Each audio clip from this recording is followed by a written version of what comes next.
Dan Illman, Mike Beer taking a look at race number 10 at Oaklawn Park on Saturday. It's the $200,000 Dig-A-Diamond. These are fillies and mares going a two-turn mile with the short stretch. Let's take a look at this field, and it's a very key race, I think, in the career of the number 3 Hoosier filly, Mike, who has shown flashes of real ability throughout her career, but at times has proven to be a little bit of a disappointment.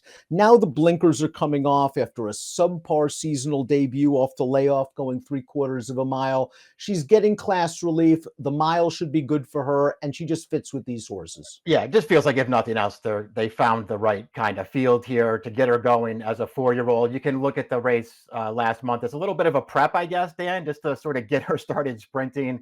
And now they stretch her out again. And I guess maybe as a 4-year-old, we'll ultimately find out, how good she is. I guess she's somehow got a bit of a reputation. And even as I look at her PPs today, I'm not sure why.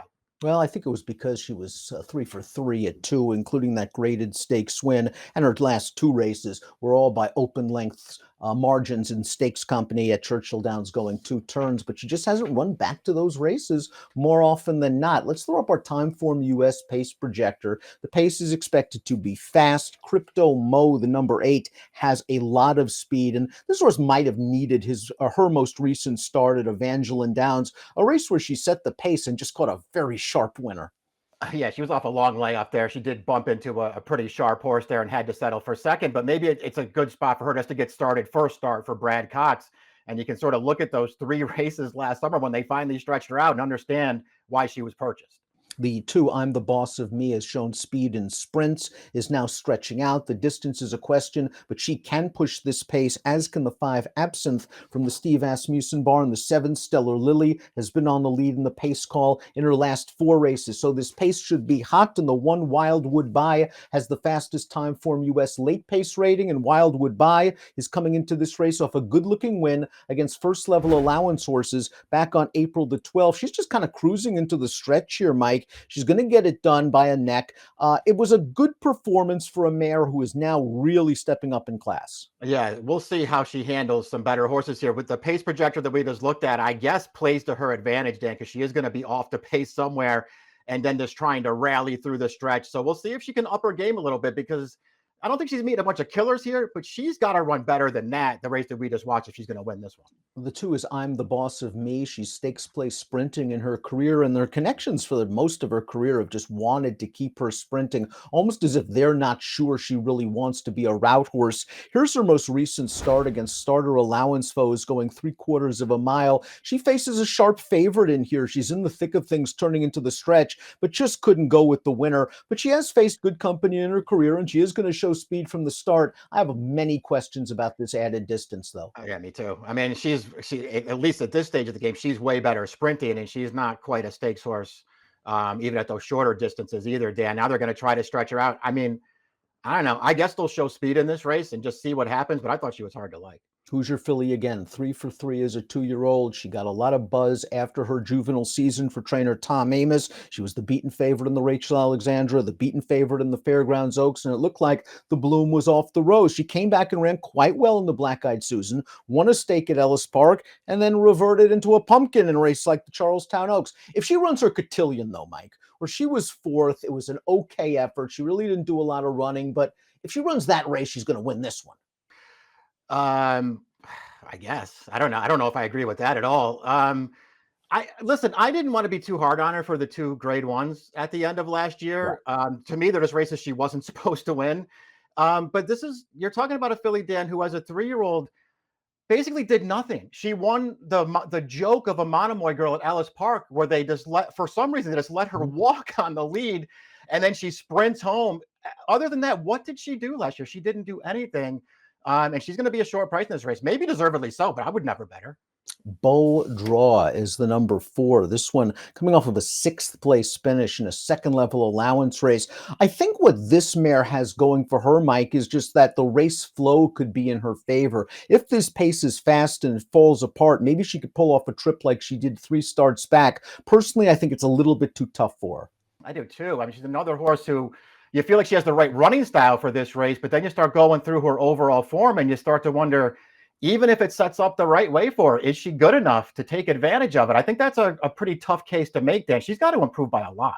I think Absinthe is the horse with the most upside of any in this race. She's such a lightly raced 4-year-old that I doubt we've seen her best just yet for trainer Steve Asmussen. She ran at Saratoga once over the summer. She caught a sloppy track. She had to run out of the chute going a mile that day, and something must have happened because Asmussen put her away. Her most recent start, I think, was a really good prep for her, pushing a fast pace before tiring. I think she sits a good trip just off the leaders, and if she finally comes to hand, she's a very dangerous contender. I agree with all that stuff, Dan. I mean, I don't know how good she actually is, but that race at Saratoga is hard to like really hold against her too much. She was main track only that day and the favorite, and she didn't run that well. But I think there are enough excuses that you can make for it.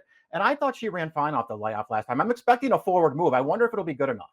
Olivia Twist, the number 6, is a little bit underrated.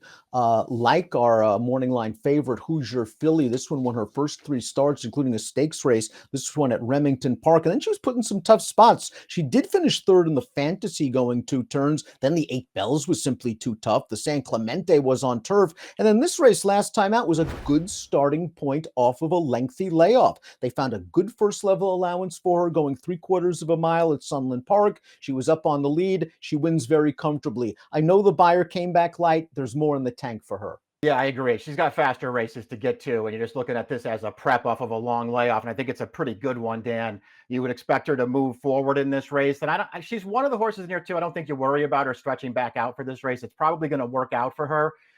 Listen, she wasn't really that much of a factor in the 3 races here last year, but they were all against wet paint and way tougher races.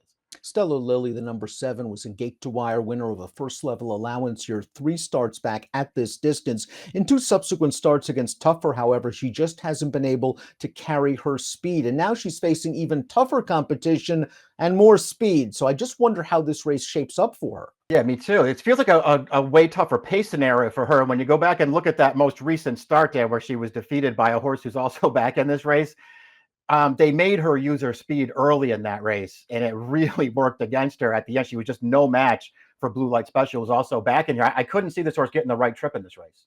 Crypto Mo, the number 8, reeled off 3 consecutive victories at Prairie Meadows last year. But whilst many of those wins look very impressive with solid buyers, I think she had a lot of things go her way in just about all of them. She was completely loose in a first-level allowance that she dominated by the length of the stretch. In the Panthers Stakes, the horse that was pressing the pace with her had some sort of broken equipment, and that left Crypto Mo alone on the lead. And then the Iowa Oaks, I just thought that day it was all inside speed, and she used her speed to her advantage. That being said, she came back in the spotted horse last time out in Evangeline off a little bit of a layoff. She showed speed, and then just a horse overwhelmed her on the turn. I like that she was able to hang in there for second. Yeah, I do too. And as you point out in the open, that's a pretty sharp horse that she was in against last time, even though Crypto Mo was favored off the long layoff. That horse, mostly a turf horse in her career, but her dirt races are good and they're fast.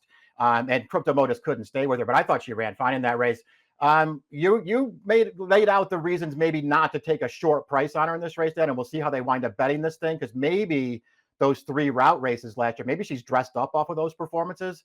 But man, she was earning figures in those races, and she was looking, even if things went her way, she looked good winning.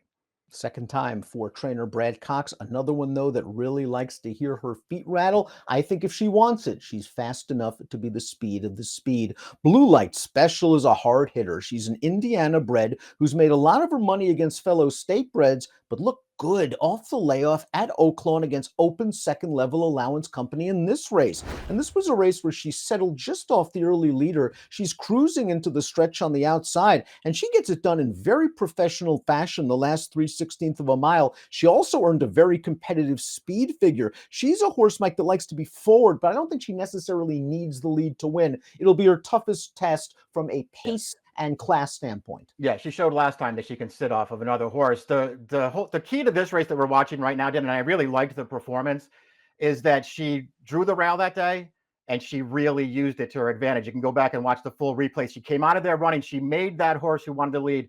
She really didn't just turn her loose. She made that horse run to clear her on the first turn, and then just got to her outside and overwhelmed her through the stretch. Now she draws outside, so she's not getting that kind of trip in here. She's going to be caught on the outside chasing a faster pace.